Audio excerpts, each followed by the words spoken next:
Well, hello there, and welcome to today's Crazed to Calm episode. Can I tell you, I am so excited to be here with you live today. It's been a while, right? As we were going through October, we did 31 days of calming tips, but I wasn't showing up live for those. And so today I'm here, I'm live. I've got my cup of tea ready to go. I've got some notes. We're going to be talking about a really interesting topic today. Today, we are talking about, are you dealing with toxic stress? You're like, Karen, what's toxic stress? Right? What is it? And how do I know if I'm dealing with it? Well, we're going to get into all of that today. We're going to be talking about what is toxic stress? Does it cause cancer? Good to know, right? Always good to know. It's always something we talk about. How stress might be impacting your health, your relationships, your life, your sleep, all of these things. And of course, before we finish up, I always want to share with you and leave you with some hope that there is some things that you can do to help yourself. So before we dive in, I just want to share with you, and if you see me wiggling today, please forgive me. I've got a dodgy hip. Thank you, letrozole. Right? For those of you that are on hormone blocking medications, you know, one of the side effects can be arthritis, and I've got arthritis in my hip. I'm actually going to be having surgery shortly. But if you see me wiggling, this is why. It's been a little painful, to be honest with you. So before we get into today's episode, I do just want to let you know that this coming Saturday, get this, 11/11 at 11 o'clock Eastern Time, calling in my angels, right? Who else loves those angel numbers? They're so important to me, and I see them all the time on the clock, on my phone, on my computer. There was another number I was looking at the other day, and it was 11/11. So I'm calling in all of the powers that be for our last class of the year. And that is going to be the Crazed to Calm workshop. What is it? This is where I teach you my top 4 stress management tips. This is where I teach you the exact method that I created to go through 13 biopsies and stay calm for 10 days while I was waiting for the results. This workshop has been life-altering for every person that has taken it. And so I wanted to give you one last opportunity this year to hop into this workshop. There is a fee. It's $97. There are payment plans available if you want to break it up into something a little more manageable. But trust me when I say you don't want to miss it. It truly is life-altering in how you look at stress. And, you know, as we start to go into one of, I think, the most stressful times of the year for most people, the holidays, and then let's put what's going on in the world on top of that, and then let's put a breast cancer diagnosis on top of that, and all of the complex emotions that we might be feeling because of our diagnosis or where we are in our recovery, then this is the ideal time to be doing this workshop. Okay, so just to give you the heads up that this is the last one of the year, and I really, really, really highly recommend it. Highly recommend it. So you can sign up for that by simply heading over to karendelmaestro.com/blog. I will put all the links there so that you can see exactly how to sign up and get set for this coming Saturday. Now, back to today's topic. Let me just have a little sip of my tea here.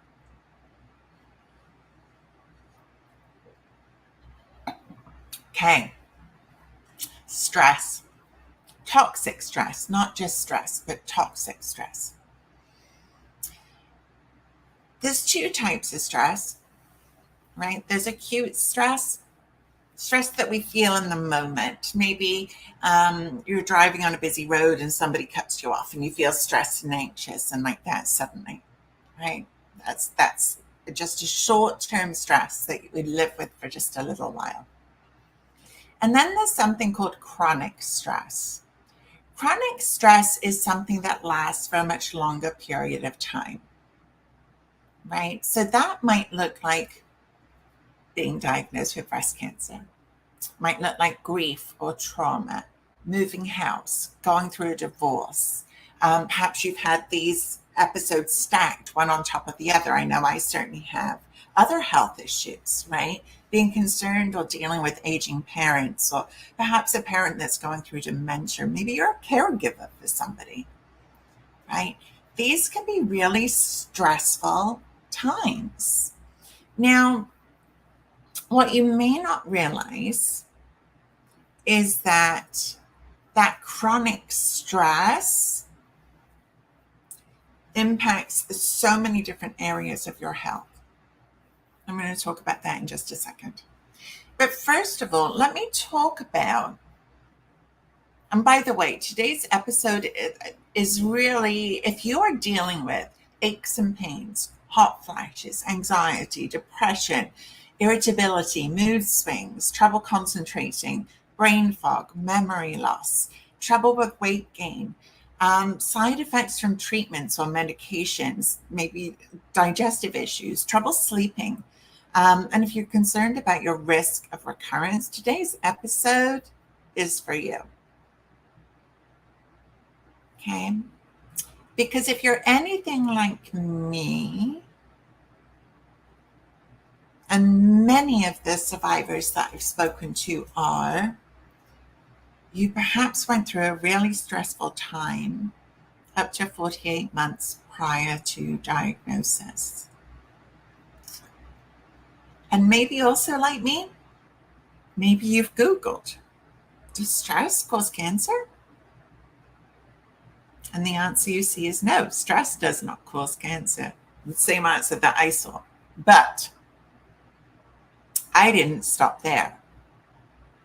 Because of my extensive education as a health coach, in lifestyle habits, in anti-inflammatory living, plus working with health and wellness for 20 years, I've seen the effect up close and personal of what stress has on other people. So I didn't stop there when I saw the answer, does stress cause cancer? And I saw the answer, no. I donned my Sherlock Holmes hat, grabbed my magnifying glass, and I kept going, and I kept going, and I kept going. And this is what I learned. Stress itself does not cause cancer. However, the effect that chronic, that long-term stress can have on your body can cause inflammation. Inflammation is the root cause of all serious disease. I'm going to talk more about that in a second. And what can it also do? When you're stressed, and again, this is a human experience, right? I've yet to meet anybody who isn't struck by this in one way or another. But when you're stressed out, you tend to want to reach for healthy food or unhealthy food? Do you tend to say, let me drink more water, or are you looking for sweeter beverages or caffeinated beverages or maybe alcoholic beverages? Right? Again, I'm not judging. It's not my place to tell you what to do and what not to do, but it is my place as your coach to let you know how these things might be impacting your life, right? That's what I get to do. So let's talk about inflammation for a second. And a few minutes ago, I said, if you deal with aches and pains, hot flashes, anxiety, depression, irritability, mood swings, trouble concentrating, brain fog, weight gain, side effects from medications, digestive issues, trouble sleeping, and you're concerned about your risk of recurrence, all of these things, including the risk of recurrence, inflammation is the root cause of all serious disease. Therefore, risk of recurrence is directly related to inflammation in my book. That's how, and inflammation being the root cause of all serious disease is not a Karinism. That is a scientific fact, also linked to heart disease, stroke, diabetes, weight gain, all of the and all cancers, all of the major diseases that we see, autoimmune disease, escalating in society today. Okay, so, but what you may not realize is that all of those other things can also be caused by inflammation. All of the things that we know, right, or perhaps our doctor has told us is normal, as side effects from hormone medication can also be linked directly to inflammation. So for me, as I put these dots together, it's like, okay, well, if stress, chronic stress causes inflammation, the root cause of all serious disease, but it also causes aches and pains, hot flashes, anxiety, depression, irritability, mood swings, brain fog and memory loss, weight gain, digestive issues, sleep issues, then to me, it made sense that if I can manage my stress better, then I can manage those side effects better. And most importantly, decrease my risk for getting sick again. To me, this made 100% sense. I hope you're seeing the connection here. And so, in everything that I have done since I learned this, which was, I mean, I knew about inflammation and stress prior to my diagnosis, but what I hadn't yet learned was the link between how we manage stress and cancer, meaning there's actually personality traits too, according to Dr. W. Douglas Brody. I'm not going to go into that today. That's another rabbit hole that we can go down, though, another day. But so here I am now knowing, right? Stress doesn't cause cancer. However, chronic stress does cause inflammation, which does cause cancer. I need to manage stress better, right? Plus, and I'm on letrozole, hormone blocking medication. I've been on it for 5 years. Just recently found out after the breast cancer index, I've got another 5 to go. So I will be on it for 10 years in total, right? That I get to manage my side effects by managing stress, which to me feels much easier than looking at all of the things, right? Just focusing on one thing, that one thing that I get to focus on that really moves the dial. That for me is a big aha. That for me is huge. So we've realized then that stress itself does not cause cancer.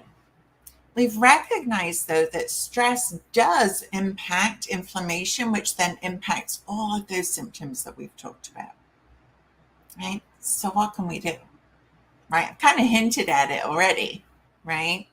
Let me have a sip of my tea. We get to manage our stress better. We get to manage our stress more efficiently. Because for me, I haven't yet learned how to stop the stress from happening.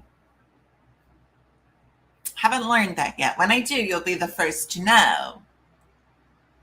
So if we can't control that, then we get to control how we react to it. ultimately all we can control, right? So that's what we get to do. Now, it really is, and this is actually what I really go and dive into more in the Crazed to C.A.L.M workshop. I share my 4 top stress management tips. But I invite you to think about this. How often, like just don't judge yourself, right? Just from a place of curiosity, how often are you stewing on something? Right, where it's just going over in your head and you can maybe feel it in your gut a little bit. And you're like, well, I don't know. What would be the right decision? Should I do this? Should I do that? But what are they going to say if I do that? What if I don't do that? But if I do that and this happens, then what should that do? And you might sound familiar. That used to be me, like 100%. I used to try and come up with every problem to every solution possible in any circumstance. Right? Does it sound familiar? Like you're just trying to control everything that you can. By the way, very common in life if you've ever felt out of control before. We talk about that in the workshop. Okay. So if you've been in my orbit for a while, you may have heard me say this before. But I kind of have a Karinism, and it's like we don't stew on things, because as we're stewing on things and stressing on things, causing inflammation, making us sick, trouble sleeping, going to be grabbing unhealthy foods, right? We're not going to be grabbing we're grabbing those comfort foods. We're grabbing the ice cream and the chips and the cookies and the cake and all of the things that we know logically aren't healthy, but we're being triggered, we're being stressed out. And so we're looking to comfort ourselves with food. And we're stewing and we're stewing and we're stewing. Well, I'm going to tell you something, right? Because my Karinism is that we don't stew. Either we do something about it or we let it go. But we don't stew for the reasons I've just shared. And I want you to remember this because I have a little message for you today. You are not a crock pot. That's why you don't stew. Crock pots are meant for stewing, not us, not our body, right? So remember this next time you start stewing and say, I am not a crock pot. So what do we do instead, right? What do we do instead? Well, we have to learn some different tools, right? We have to be open and willing to try something different. Because if we're not, we're going to stay exactly where we are. Which kind of makes sense, right? Unless we're willing to try something new and different, then we're always going to stay right where we are. And so here's the number one thing that I invite you to start thinking of today. And I go more into this and the 3 other steps inside the Crazed to C.A.L.M workshop coming up this Saturday, right? And you can sign up, like I said, over at karin.maestro.com/blog. I invite you to focus on what you can control.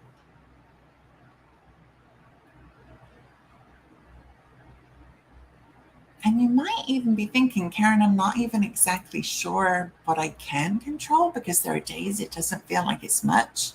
And you'd be right. It isn't much. But instead of stressing more about that and becoming that crock pot, you get to just release it and say, I can't. If you personally cannot take an action that affects the outcome, that means that you can't control it. Doesn't mean it's easy. Understand this, right? The concept is simple. Does not mean it's easy. It takes practice.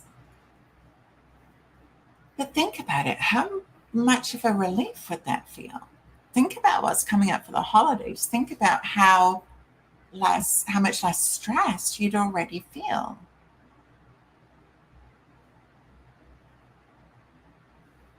Right? Think about focusing on what you can control, which ultimately in this world is how you act and react. What you think, what you let go of, the grudges you hold on to, and what you let go of, and how you choose to take care of your mental, physical, and emotional health and well being.